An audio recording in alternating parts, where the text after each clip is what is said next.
Hello everyone, good morning. అందరూ ఎలాగున్నారండి? ఈరోజు పచ్చడన్నా చట్నీ అన్నా వాళ్ళ ప్రాంతాల్లో ఏం పిలుచుకున్నా ఇది మాత్రం అమృతం అండి. ఏవో పెద్ద పెద్ద ఇంగ్రీడియంట్స్ అయితే అస్సలే కాదు.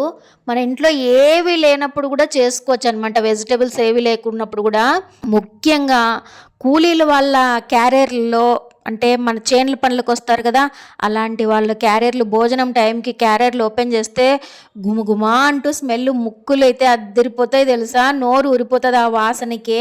ఏమీ లేదండి, చెప్తాను చూడు ఇంగ్రీడియంట్స్. ఒక పెద్ద ఉల్లిగడ్డ, 5-6 పచ్చిమిరపకాయలు. మీరు ఇంకా కారం బాగా తినే వాళ్ళైతే ఒక 10 వరకు వేసుకోండి. పచ్చిమిరపకాయలు ఘాటుగా ఉంటే తగ్గించి వేసుకోండి మీ టేస్ట్కి తగ్గట్టుగా.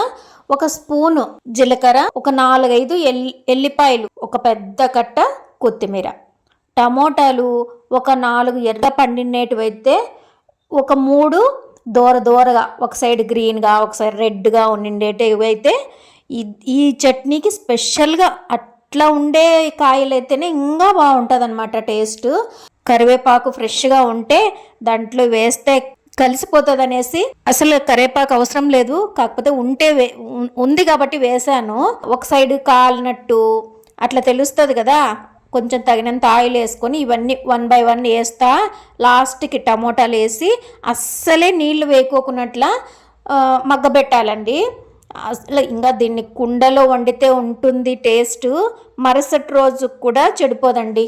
చాలా బాగుంటుంది. జొన్న రొట్టెలోకి, అన్నంలోకి కానీ దేంట్లోకైనా సూపర్ అంటే సూపర్ ఉంటుంది. దీన్ని పేరేం పెడతారో మీరే కామెంట్ సెక్షన్లో కామెంట్ చేయండి. మేమైతే బజ్జీ అంటాం, టమోటా బజ్జీ, రాయలసీమ సైడ్. దేన్నైతే పండిస్తాడో రైతు దాన్ని ఫ్రెష్వి తినడండి రైతు మాత్రం. నేను ఎక్స్పీరియన్స్ చేసి చెప్తున్నాను, నేను చూసి చెప్తున్నాను.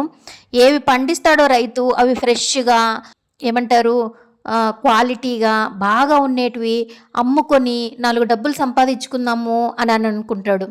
బాగలేనివి ఒక సైడు కుళ్ళినేటివి, లేకపోతే కుళ్ళినేటివి అంటే ఒక సైడ్ డ్యామేజ్ అయినట్టు కానీ అదంతా తీసేసి అట్లాంటివి యూజ్ చేసుకుంటారు ఇంటికి తెచ్చుకొని రైతు. నేను దగ్గరుండి చూసిన. మంచివే కదా, కొంటారు కూడా. బయట కుళ్ళినేటివి ఎవరు కొనరు కదా, అవే ఇంటికి తెచ్చుకుంటాడండి రైతు. నారు వేసిన దగ్గర నుంచి మందులు, పెట్టుబడి, కూలీలు ఇవన్నీ పెట్టి నష్టపోతున్నాడు అనమాట రైతు. ఇవి అన్నా అమ్ముడుపోతాయా అంటే డైరెక్ట్గా కొనేవాళ్ళ వరకు పోతాయా, మధ్యలో వాళ్ళు కొంటారు తక్కువకి, తర్వాత వాళ్ళు దాన్ని సొమ్ము చేసుకుంటారు. ఇదే ప్రాసెస్. నేను ఒక్కదాన్నే మార్చలేనులేండి, కానీ అందుకే పొలాలు అమ్మేసి ఫ్లాట్లకంట దీనిలకంట అమ్మేస్తున్నారు విసుగొచ్చేసి రైతు. నిజమండి, నాకైతే ఒక్కోసారి బాధ అనిపిస్తుంది. అది వదిలేద్దాము.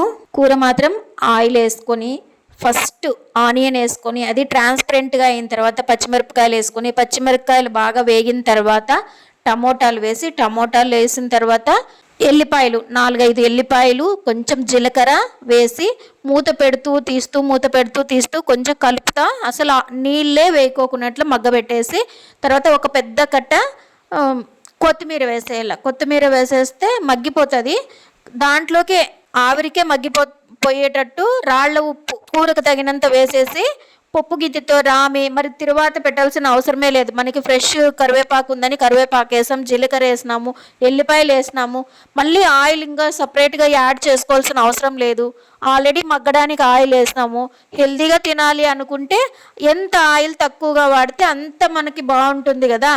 అందుకని చూసేదానికో వీడియో కోసమో నేను మళ్ళీ ఆయిల్ వేసి తర్వాత పెట్టలేను. నేను ఇలాగే చేసుకుంటాను. నాకు మరుసటి రోజు కూడా నాకు చాలా చాలా టేస్టీగా, దాని టేస్ట్ అనేది మరుసటి రోజుకి ఇంకా ఎక్కువే అవుతుంది అనమాట. ఆ రోజు చాలా అంటే చాలా సూపర్ ఉందని మెచ్చుకుంటారండి. ఇలా చేసి చూడండి, మీకు ఎలా వచ్చిందో నాకు కామెంట్ సెక్షన్లో కామెంట్ చేయండి. ఈ వీడియో నచ్చిందా లేదా నాకు కామెంట్ సెక్షన్లో చెప్పండి. ప్లీజ్ లైక్ చేసి ఛానల్ని సబ్స్క్రైబ్ చేసుకోండి. Thank you for watching. మరొక మంచి వీడియోతో మళ్ళీ కలుద్దాం.